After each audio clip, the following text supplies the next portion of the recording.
Good evening. We do have a member of the Minister Alliance here with us this evening. Pastor Pete, would you please come pray with us? Father, we want to thank you for this place right here that, a lot of matters can be taken care of. And we appreciate these that you have placed in leadership. And there's they have a lot of people in this town, and they're just trying to make the best decisions to take care of things, to make things run smoothly and productive. And we just ask your blessing upon them, and I thank you for them.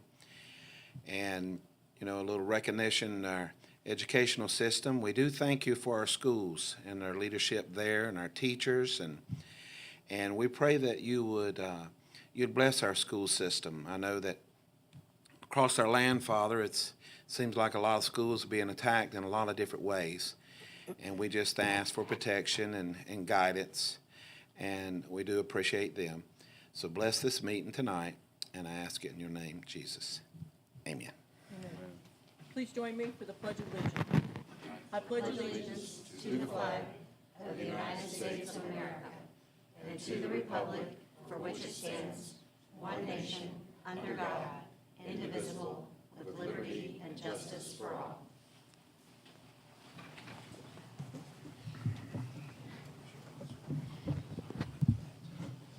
I call the February 21st, 2023 Board of Aldermen meeting to order. City Clerk, would you please call the roll? Jeremy Taylor. Here. Rachel Palmer. Here. Pam Pope. Here. Kelly Netto. Here. Tracy Newcomer. Here. Jim Shroud. Here. And Mayor Dana Webb. Here, thank you. The next item on the agenda is new business, deletions, or continuances. We do not have any of those this evening, so we will move on to the next item. The next item on the agenda is public comments. City Clerk, do we have any tonight? Thank you. The next item would be the consent agenda. These items are considered under the consent agenda so that members of the Board of Aldermen, by unanimous consent, can designate routine items to be approved by one motion. Tonight, we have approval of the February 6, 2023 Board of Aldermen meeting minutes, expenditures through February 15, 2023, and the January 2023 financial statement. I'll make a motion to approve. Second. We have a motion and a second to approve the consent agenda. Any discussion? If not, all in favor say aye. Aye. Opposed? Motion passes. The next item on the agenda is unfinished business. We do not have any of that tonight, so we will move on to new business. Our first item would be a special recognition. So I need for all of the board to come down with me, and I would like for Ms. B to come up to the front. Yeah. So tonight, we are recognizing you for being Teacher of the Year. So we have a proclamation for you, and we'll read it. It's long, you get to listen to it, you gather all kinds of information. And then we also have service coins. So this is the mayor's service coin, and then just tells about the service coin for you, just for everything. So we sure appreciate you, and then we're going to take pictures afterwards and all that fun stuff, all right? So be patient as I read this. You're a teacher, so I don't really want you to watch me read it. You see that? It's like a math. Like, there's no, we should have put a math problem in there. Think about it. All right. Whereas Stephanie Richardson Biederman is a 1987 graduate of Oak Grove High School and attended all 13 years in Oak Grove School District, where her mom, Patty, was school nurse for 28 years. Stephanie attended college in Maryville at Northwest Missouri State University, graduating with a bachelor's degree in math education in spring of 1991. In the fall of that same year, she began teaching at Warrington Middle School. In 1998, she taught at Moreland Ridge in Blue Springs until beginning her career at Oak Grove School District in 2000. She has been teaching mathematics at Oak Grove for 23 years. She has been the chair of the math department for 15 years, and she has, for over 30 years, has had teaching experience. And whereas Stephanie Biederman is not only a math teacher, respected by both the school community and her peers alike, for the past 11 years, She has also been a professor at Metropolitan Community College, Blue River campus. She has always had a passion for both teaching and learning, earning her master's degree from the National Louis University and of Curriculum and Instruction in 1995, plus 60 additional credit hours, as well earning an academic advising certificate from the University of Central Missouri in 2022. This is a long one, Stephanie. Awesome. And whereas Stephanie has spent countless hours in and out of the classroom teaching students and empowering them to be successful, making personal time available before and after school to help provide students for their futures.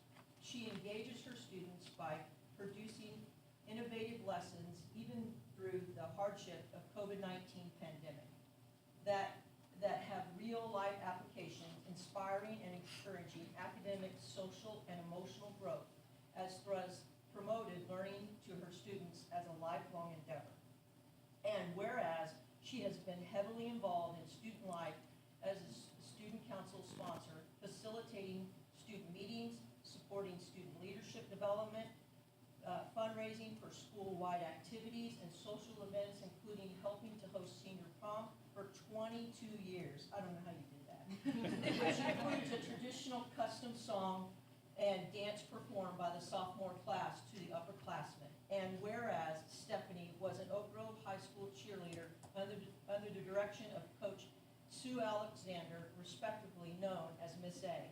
When returning to her alma mater in 2000, Stephanie was delighted to begin working with Miss A and later became head cheer coach Miss B. In that role, she had been an intricate part of sustaining the many rich traditions associated with Oak Grove High School, such as spirit apparel, Friday cafeteria chants, pep rallies, homecoming traditions, including football players serenading senior queen candidates, a parade, bonfire, senior circle, community pep rally, and just a few, and many more. And whereas Stephanie Biederman has been recognized as the Missouri State Teachers Association Oak Grove Community Teacher Organization Teacher of the Year for 2022-2023.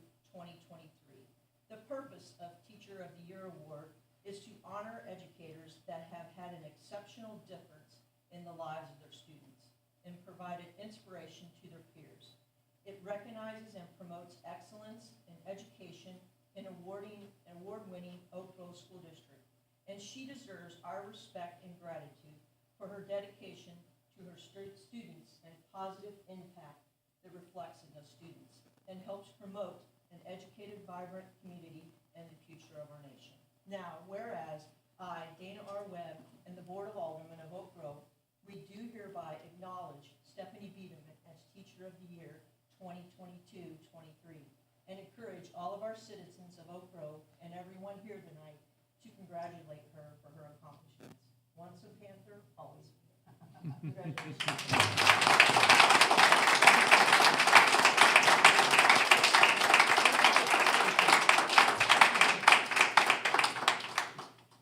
And that's all awesome, but that don't even scratch the surface. Here's a shirt that she had made that would say just like that. Once a Panther, always a Panther.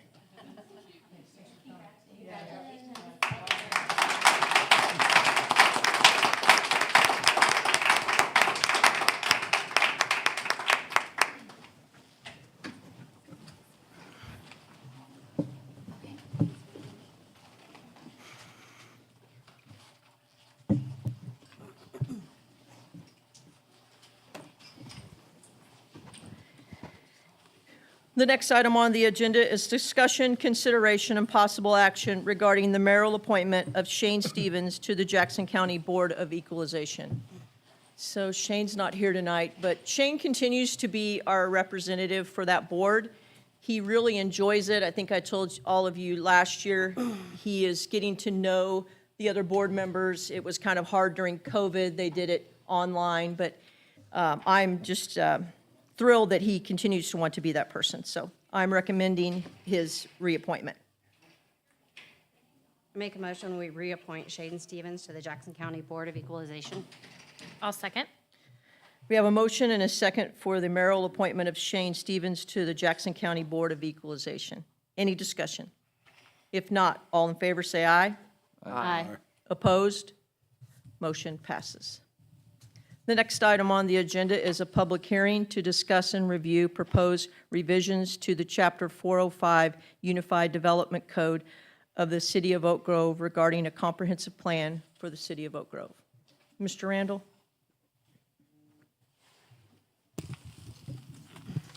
Yes, thank you, Mayor. Thank you. Before the Board of Aldermen tonight is a resolution accepting the formal adoption of the comprehensive plan. The comprehensive plan was formally adopted by the Planning Commission on February 7th of this year. So under state statute, cities are required to adopt a comprehensive plan. More specifically, this duty falls to the Planning and Zoning Commission to make and adopt a city plan for the physical development of a municipality. Specifically, this is found under Chapter 89 of state statute and contains the general zoning and planning regulations and powers and the structure for zoning laws within the state of Missouri. In that chapter, 89.340, the adoption of the plan requires a majority vote of the full membership of the Planning Commission. February 7th, there was 5 members of the Planning Commission there, which represented a majority of the commission, and they voted 5-0 to approve the comp plan. Oftentimes, city councils or boards of aldermen will also pass a parallel resolution accepting the certification and as a show of unity for the comprehensive plan. The project team, who some of you may have met during the summer, was led by Taylor Plummer and Adam Rankin. The project team helped prepare the 2022-2023 Strong Roots, Bright Future Comprehensive Plan. Olson Studios, planners and engineers, was the consultant that helped with the plan. Adopting a comprehensive plan, what does it do? Well, it's a vision for the future. It's our shared goals as a community and a coordinated roadmap for the future. Typically, those plans last 10 to 20 years, but they should be revisited often, particularly if changes happen in the community to make sure the plan is still relevant. The previous plans, which I actually have here just in case you wanted to look at them, was adopted. This one was adopted in 1981, and the one after that was adopted in 1999. So what is the comprehensive plan? Well, it's really the spirit of the law, right? It's not zoning regulations. It's not legislation which this board would pass. It's truly a plan and provides a document for everyone to work from. As I mentioned, the previous plans were adopted in 81 and 99. The 99 plan was through 2020. We started the process, or we went down the road initially, then COVID happened, and so we waited a couple of years because this really is a community plan, and we wanted the community to be involved. So what are the main topics of the plan? Include land use, transportation, utility infrastructure, growth of the city, economic development, overall quality of life, and then the preservation of natural areas or open space for the community. What does a comprehensive plan not do? Well, it doesn't rezone any property in the city. Current zoning stays the same. This plan doesn't change any of the city's zoning regulations or building codes.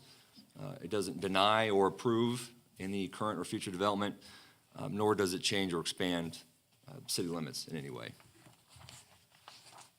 So how does this reflect the community? That was something that when the board approved the consultant, Olson Studios, that was an important part, that this truly does represent a community plan.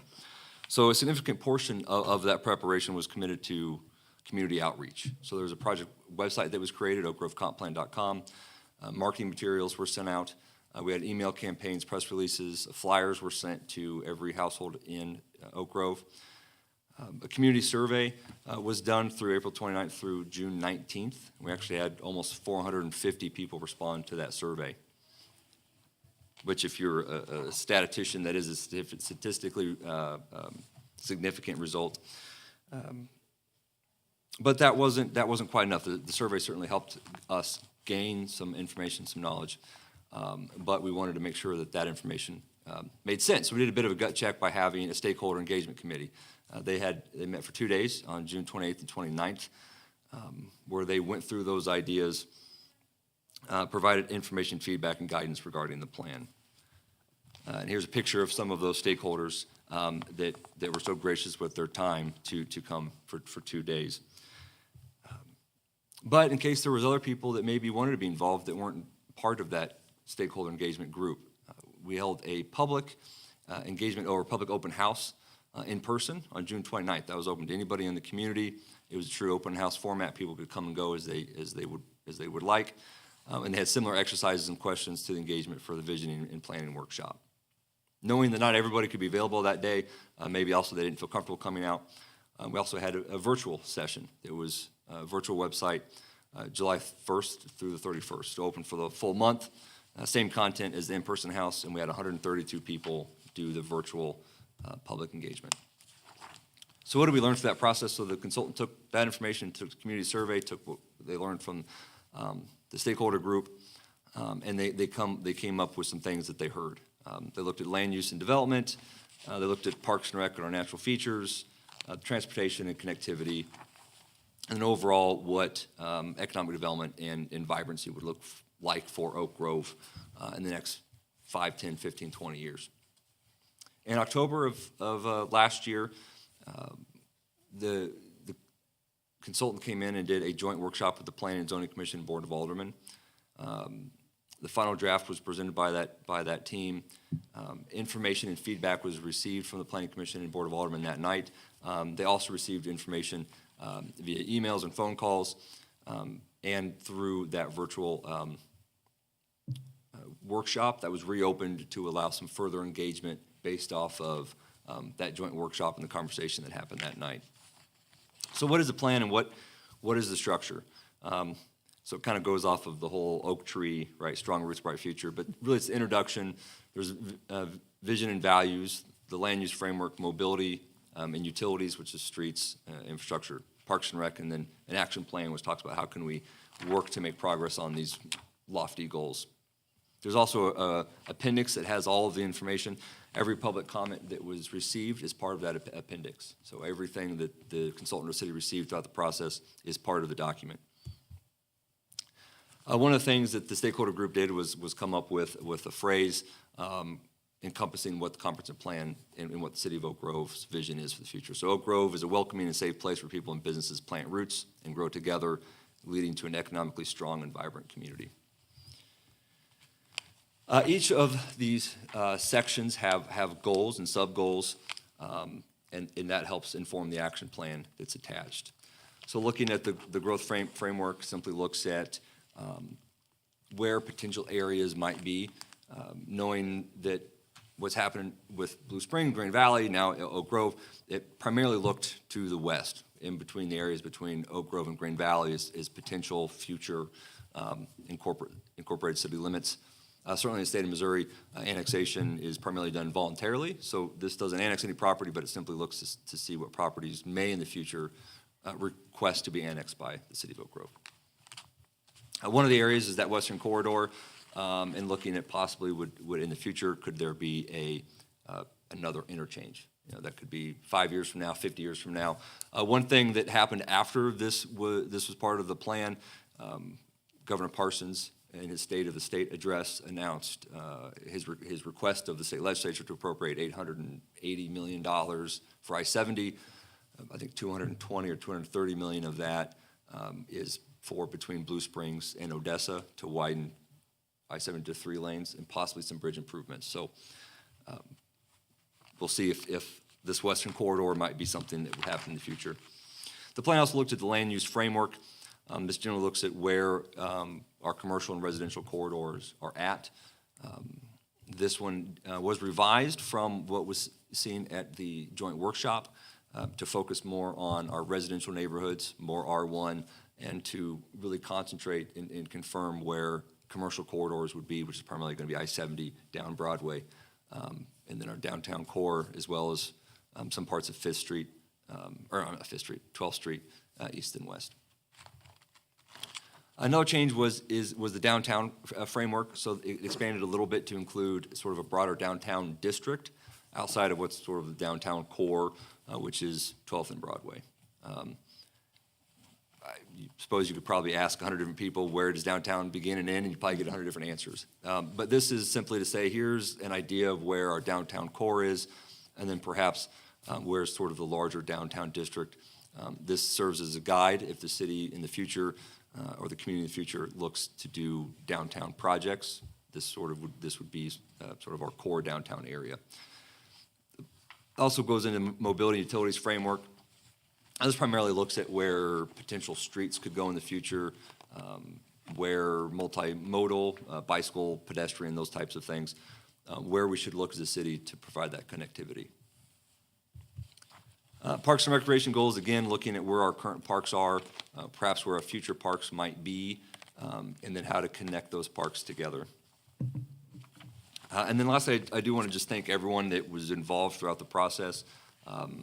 This board, the Planning and Zoning Commission, our technical committee, which is primarily city staff, and then the stakeholder group throughout the community. They spent a lot of time and effort on this plan, and without them, it certainly wouldn't be the plan it is today. So with that, I'd be happy to answer any questions that the board may have. With this, the resolution that's attached tonight is the board recognizing the approval of the Planning and Zoning Commission accepting the certified copy of the comprehensive plan. So by state statute, when the Planning Commission approves the comprehensive plan, certified copy goes to the city clerk's office so the public can view it. Of course, will be on our website as well. Certified copy goes to the Board of Aldermen. It also goes to the county clerks of both Jackson and Lafayette County for record, so people could go there and request to see it as well. Thank you. Thank you. Does the board have any questions for city staff? You said certified copy. We would each get a copy of the plan. It's the Board of Aldermen technically is the one who is certifying the plan and gets the certification, but certainly each one of you, if you would like a physical copy, we can. I would love a Yep. physical copy, please. Yeah, absolutely. Yep. I would as well. We'll print one for everybody. Yep. Thank you. Not for me. Yeah, Jeremy doesn't want one. Don't get one to Jeremy. Any other questions? All right, members of the public who wish to testify at this time may step forward to the microphone. Please state your name and address. I now open the public hearing. I have to do that, so it's just the way it is, yeah. One at a time, come forward, yeah. All right, if there are no comments, I will now close the public hearing. The next item on the agenda is discussion, consideration, and possible action regarding a resolution accepting certification to the Board of Aldermen of the comprehensive plan of the City of Oak Grove, Missouri. Make a motion to approve the resolution. Second. We have a motion and a second to approve the resolution. Any discussion? If not, all in favor say aye. Aye. Opposed? Motion passes. The next item on the agenda is discussion, consideration, and possible action regarding the police department purchasing a used vehicle for public market. Chief? Thank you, Mayor. Thank you. What I'm asking for tonight is an unorthodox approach to adding a vehicle to my fleet. So in 2023, our expansion of a second detective, which is much appreciated, is in full swing, and we hope to have that person named within the first quarter. With that comes the need for a response vehicle, one that will allow them to respond code as needed, as well as to equip all of the detective items that they would need at any scene. So as we look at our buying power, did not want to take away from the fact that we have patrol vehicles that are at minimum number right now. So we weren't able to pull from patrol to make a detective vehicle. What I feel is an opportunity at this point is my vehicle, which is the oldest in the fleet, but truly the most pristine in the sense of it has racked up zero equipment issues. That I would like to transfer to the detective. It is fully equipped as a response vehicle, absent the markings that no detective vehicle would have. And then I would like to replace that with while we will continue to scour state market or the state contract for vehicles, They just do not exist right now for us to purchase. So absent our want of, let's say, an Ford F-150, where we have the trailering ability to haul our cone trailer, and we have the ability to use the bed for cones and other traffic needs. Our ability to buy that through the state contract is minimal right now because of the lack of vehicles. So we then would reach out to Missouri State Highway Patrol to see what they are removing from their fleet, and we have already been advised that they are only removing 40 Dodge Chargers from their fleet for resale. That is not an avenue we wish to go down again with the Dodge Charger. So we find that there is an opportunity for plain Jane F-150s that are on the open market, say through CarMax, through fleet vehicle purchases out of Enterprise, that would allow us to get a 2018 through 2022 vehicle with less than 60,000 miles, that as my vehicle, in the sense that I put on less than 11,000 miles a year, it would be in the inventory for 5 to 6 years, we would hope. And we asked this request in the sense of if a vehicle was to emerge, I needed to have that okay beforehand rather than after, because I don't have the holding ability of that vehicle at a CarMax if I was to find it based on competing with other buyers. It's unorthodox, but it's not unheard of. It's just a different way than what we would normally buy a vehicle. I'm not looking for a response, a high pursuit response vehicle for myself. If I need to respond code, other units are going to be there well before me. And if I'm here during the day and I need to, I will take one of the cars that are already here. This is just my staff vehicle for normal response times. Thank you. Does the board have any questions for Chief? So you're looking for a low mileage pickup? Yes, yeah. From a reputable dealer. I mean, we're truly going to stick with a dealer, because even through CarMax, it allows us to add on the 3-year bumper to bumper.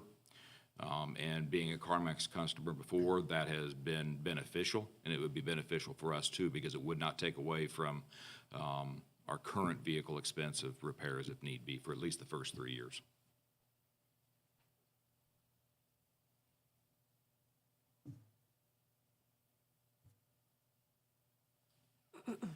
That's probably the best option that you can think of right now. Yes. The state contract is slowly going above what we budget, and so we'll have to rethink our requested future years as well.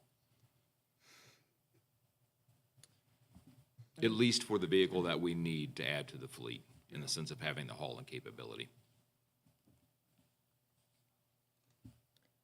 Make a motion to approve the police department's request to purchase a used vehicle from the public market. I'll second it. We have a motion and a second to approve the police department purchase of a vehicle from public market. Any discussion? If not, all in favor say aye. Aye. Opposed? Motion passes. The next item on the agenda is discussion, consideration, and possible action for Bill Number 23-08 regarding an ordinance amending Title VI Business and Occupation by adding Chapter 670 Special Events to the Municipal Code of the City of Oak Grove, Missouri. Pat? Yes, that's me. Thank you, Mayor. So our current city code includes provisions for special events which happen inside city parks. But it does not specifically address special events that may occur in public right-of-way or in, say, commercial parking lots that may impact surrounding properties. The proposed ordinance would establish guidelines for special events, including things like carnivals, parades, 5Ks, beer gardens, those types of things. The code also includes exemptions, those types of special events that wouldn't require to come to the Board of Aldermen for approval. Those types of things would include, large garage sales, auctions, estate sales, auto tent sales. You might see like Toyota-thon or things like that that would last for 4 weeks or less during a month. Commercial events that would have minimal impact on surrounding neighborhoods, so a small commercial event wouldn't require a special event permit. nonprofit groups holding a small special event on private property that they either own or lease wouldn't be required. Political events, private events, any events that are co-sponsored by the city, so long as that doesn't include a road closure. If it includes a road closure, it would need to still come to the Board of Aldermen. And then any special event within a public park would still go through the public parks or special event process, which would go to the park board. And then any business that's currently operating under special use standards that authorizes the operation of outdoor events or special events would follow the special use standards. What this is intended to do is to provide a common template for all applicants when they come to the city requesting a special event or road closure to follow the same guidelines. So they would need to provide what the name and a brief description of the event, if that event they're requesting city services. So if there's going to need to be traffic control, they would need to specify that. If they're going to need police presence for some reason, they would need to request that. The base permit fee is $50. If city services are required, it would be an additional $250. The Board of Aldermen could waive those fees as part of their action. They'd also need to provide a narrative about the location, hours of operation, purpose, and anticipated attendance of their event. That would help dictate whether or not it's a minimal event or something that would be larger. A site plan would need to be included, a contact for both the property owner that the special event is taking place on, as well as a contact of the person that could be contacted the day of the event in case something were to happen and we would need to get in contact with that person. They also need to provide a plan for waste that may be generated. This is intent to prevent litter and garbage and trash from going on to nearby properties. They also would need to provide proof of liability insurance. So if the event is taking place in public right-of-way, they would need to show proof of liability naming the city as additionally insured. They also would need a statement to indemnify the city and protect the public property and make sure that it's properly restored after the event. Going through the rest of the ordinance, things that the standards of the permit would include where the location is. So to make sure that the type of event that's being proposed meets the general land use zoning requirements of that property, right? So an outdoor concert, for instance, might not be the most appropriate in a residential neighborhood, may be more appropriate in a commercial. Those would be the types of things that would be reviewed as part of the permit process. Compliance with other regulations, so they'd have to make sure that they're, following our noise ordinances and our nuisance ordinances and making sure that they're not violating any health ordinances. So if they're required for serving food, they would need to get a permit from Jackson County Health Department, for instance. Restoration of the site, so 48 hours after the completion of the special event, they would need to, clean up, make sure the streets are clean or the neighborhood area is clean. Other things would be considered to be traffic circulation or congestion. So if the event is going to cause nearby roads to have congestion that's outside of the norm, that may then require barricades or other information to be out letting people know that there is going to be traffic delays in the area caused by a special event. They would also need to look at not allocating all of the required off-street parking for the event. So if say a commercial lot's going to use their parking spaces for a special event intent, they can't take over the entire parking lot and then push all the parking to other businesses or to off-street parking in like neighborhood parking. So they'd have to account for the traffic and parking that would be generated by their event. Fire safety, so if they're going to have tents and lots of events and other things, they would need to make sure that the Sinai Valley has been included to make sure that there's adequate protocols in place. Fire extinguishers, making sure the electrical that's used for the event is up to code. The other thing would be alcohol. So if the special event is going to have a beer garden or an alcohol event, they would need to provide an alcohol management plan that would include a written narrative showing where the exact beer garden would be, where the entrance is, control the entrance and control the exit for the event, what the hours of the beer garden are going to be. In addition, based on the size of that beer garden and anticipated attendance, there may be other requirements such as security personnel, fencing, barricades, as decided by the chief of police. They would also need to possibly provide a greater level of liability insurance based on how large the beer garden might be. So that would be a determination that would be made by the city based on the scope of the event, just to make sure the city is protected in case something were to occur. There's also a section about special event signs that can be placed out in relation to the event. There's also a process if it is a special event permit does not require to come to the board, that can be issued directly by the city clerk to expedite these things. If the city clerk were to deny a permit for various reasons, reasons would have to be provided in writing to the applicant. They could then appeal that decision to the Board of Aldermen.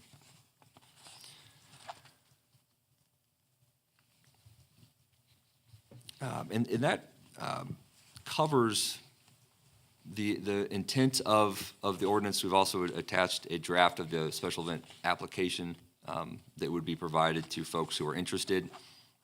Really, the idea is to make sure that for-profit, not-for-profit, commercial entities all understand the expectations of what a special event permit requires. And so that way, when they apply for this permit, it comes to the board, you all are seeing the same information consistently from event to event. In the past, typically, applicants have come to us, asked what types of information the board typically likes to see. We tell them, well, here's what's been approved in the past, in past questions that have been asked. They then write a letter to the board. That letter then comes to this board, and you all have typically approved special event permits. And so the idea of this is to simply put it in writing so that everybody understands those expectations, but also allowing things that aren't necessarily required to come to the board, those small events. So if somebody's doing a garage sale, that wouldn't be required. One of the exemptions in here for, say, closing a street would be a block party. So if somebody came and they wanted to do a small block party for their cul-de-sac in a neighborhood, that wouldn't be required to come to the board. The city clerk could approve a small block party. So we don't want to make things arduous or make things have more red tape than necessary, but we do want to ensure that special events are happening in areas that are appropriate, and the city's informed of things like a beer garden or traffic that might be impacted. So with that, I'd be happy to answer any questions the board may have. I realize it is a rather lengthy ordinance. We did model this off of some other local cities, Grandview and Richmond. They've had similar ordinances that have worked well for them. Thank you. Thank you, Matt. I do have a question. What would happen in the event of someone has an event without coming to get a permit? Like if someone just throws up a block party or whatever and they never came to the city to get a permit, like, do we go shut it down? Do they get a fine? Do they get a letter? Like, do we know that yet?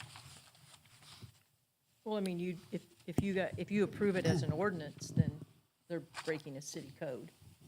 But I don't know. They would just be violating the city code requirement. They could be cited. Okay. I doubt that we're going to run out Yeah, and I start don't issuing tickets. either, I'm but gonna arrest them probably, but yeah. And actually, the code, the ordinance was, Matt said Grandview, it's actually Gladstone.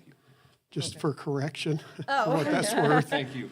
But this is modeled off of those cities which we work with, and both of them have had it in place now, especially Gladstone, for several years, and it's actually improved the process and been very smooth. They haven't had any issues. Everybody can see here's how it works. Here's the requirements. Fill out the form, check the boxes, and it's worked very well. Instead of, as Matt was saying in the past, you just get a letter that says we want to have a special event, and sometimes you don't. The applicant doesn't think of all the issues. We don't think of all the issues. You guys don't. So it kind of is trying to cover everything, and it's also designed that we learn as we go. If we figure out something not working well for some reason, we can bring an amendment back to you to fix it. Very good. I think it'll help with the front office, like you oh, said. yeah, I Yeah, can't believe very we much haven't so. had something like that. Yeah. On the application, it says 45 days prior to the event. Go ahead. What if they come in at, 42 days? Right. So there is an ability for the city clerk to waive that requirement. you know, I think the 45 days would certainly be preferable. You know, Sure. that way there's plenty of time to make sure that if they are asking for city resources, that those are available.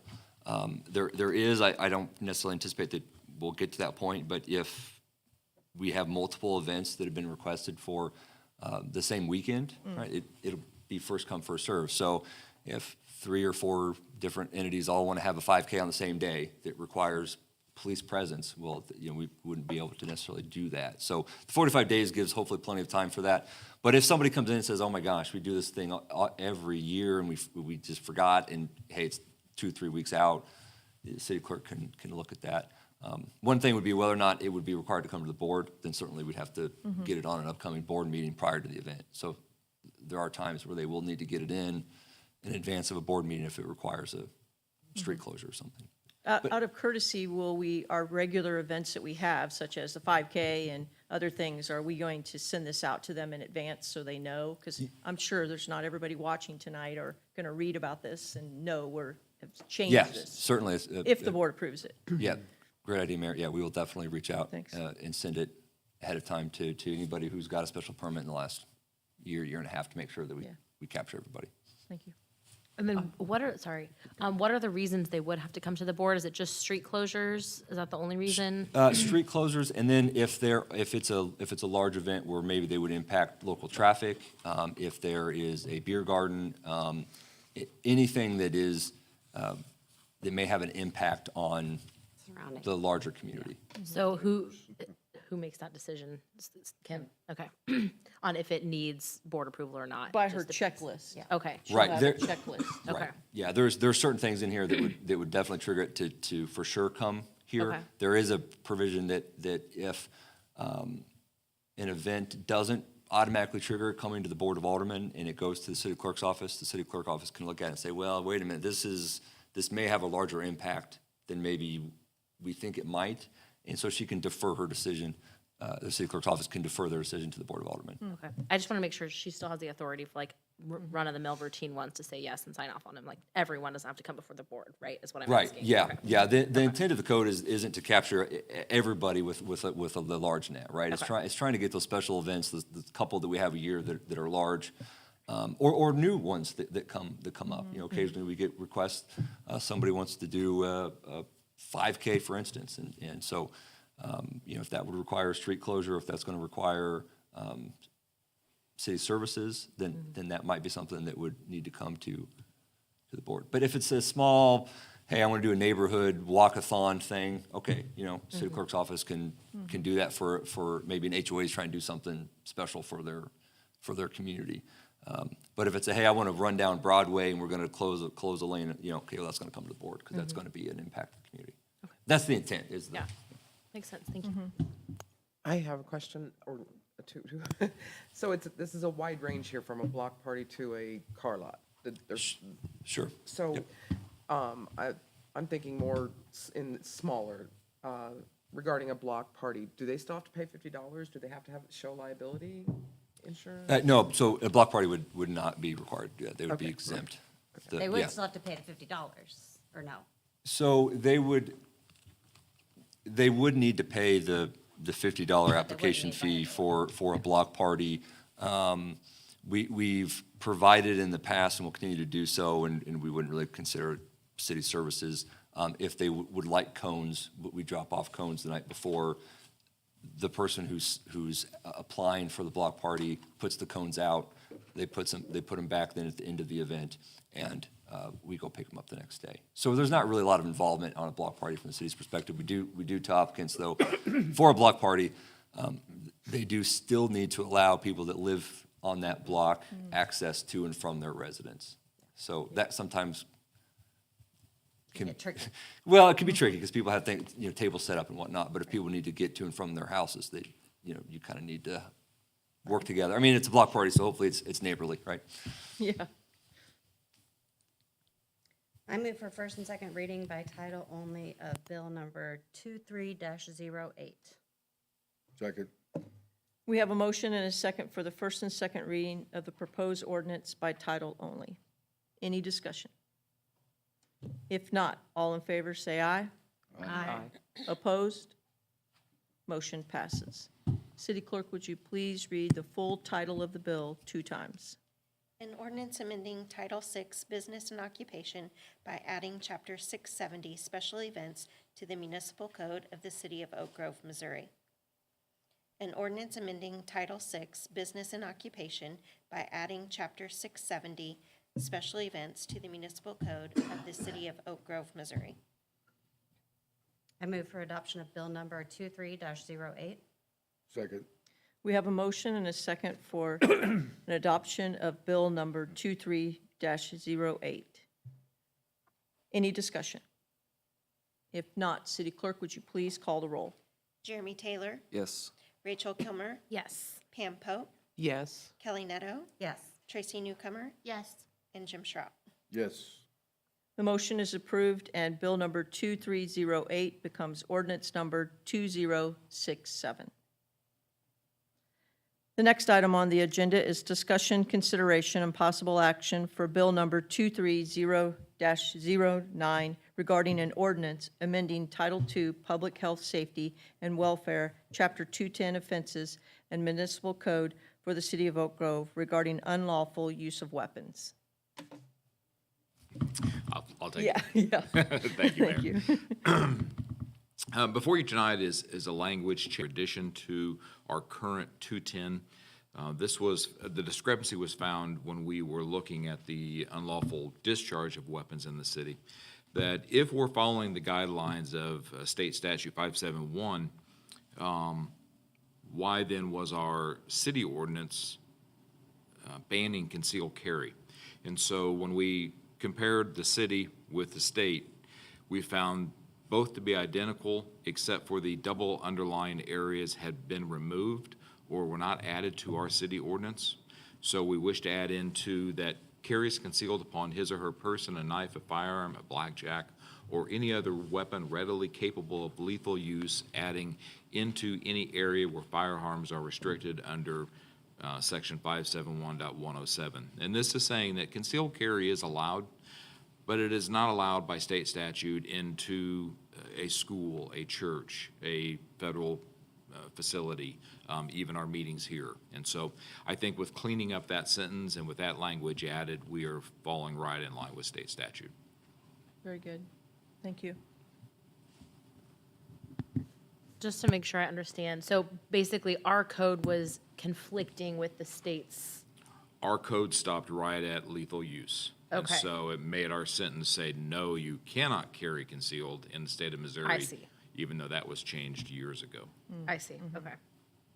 So you can carry, but you may not do it in violation of state statute, which is entering into a federal facility, church, bank, school.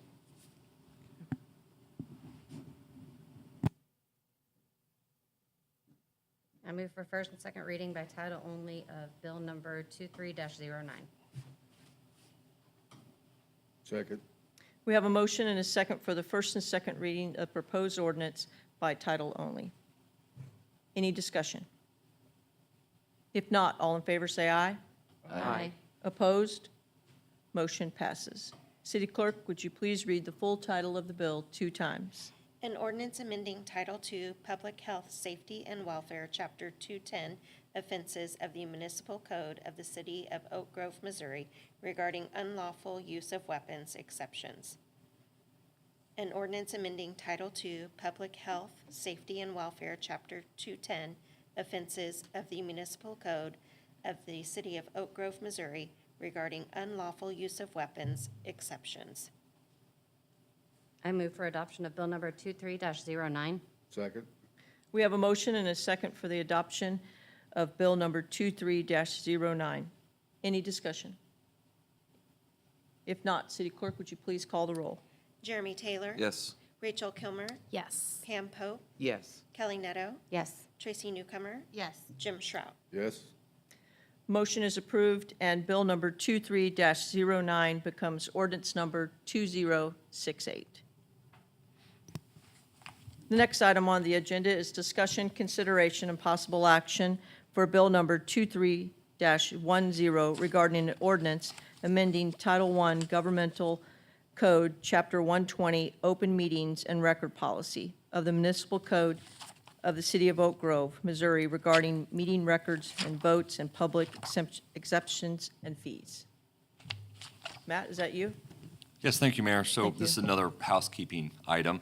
So the Missouri State Legislature has revised state law regarding certain records, and those records that can be closed, specifically individual identifiable utility customer usage and billing records. So they just closed that and also made some other changes to sunshine law. So the ordinance before you tonight simply repeals current city code on sunshine law and open records and replaces it with language that matches state statute. So state sunshine law has been amended by the state, and this simply is going to align our code with state statute. I move for first and second reading by title only of bill number 2310. Second. We have a motion and a second for the first and second reading of the proposed ordinance by title only. Any discussion? If not, all in favor say aye. Aye. Opposed? Motion passes. City Clerk, would you please read the full title of the bill 2 times? An ordinance amending Title I Governmental Code, Chapter 120, Open Meetings and Records Policy of the Municipal Code of the City of Oak Grove, Missouri regarding meetings, records, and votes to the public exceptions and fees. An ordinance amending Title I Governmental Code, Chapter 120, Open Meetings and Records Policy of the Municipal Code of the City of Oak Grove, Missouri regarding meetings, records, and votes to be public exceptions and fees. I move for the adoption of bill number 2310. Second. We have a motion and a second for the adoption of bill number 23-10. Any discussion? If not, City Clerk, would you please call the roll? Jeremy Taylor. Yes. Rachel Kilmer. Yes. Pam Poe. Yes. Kelly Netto. Yes. Tracy Newcomer. Yes. Jim Shrout. Yes. The motion is approved, and bill number 23-10 becomes ordinance number 2069. The next item on the agenda is discussion, consideration, and possible action for bill number 23-11 regarding an ordinance amending various sections of Title IV Business and Occupation, Chapter 600 Alcoholic Beverages of the Municipal Code of the City of Oak Grove regarding Sunday sales and off-premise container sales. Yes, Matt? thank you, Mayor. So this is another one of those house cleaning items. Missouri State Legislature has changed a couple of things related to alcohol sales, one of them being to-go sales or off-premise sales. So restaurants now are allowed to sell to-go containers of alcohol with a meal. So if you go and you purchase, today, Taco Tuesday, right, you could then order to go a margarita. There are certain requirements that has to be sealed, has to be secured. They have to put on the container that it contains alcohol, and it has to be less than 128 ounces.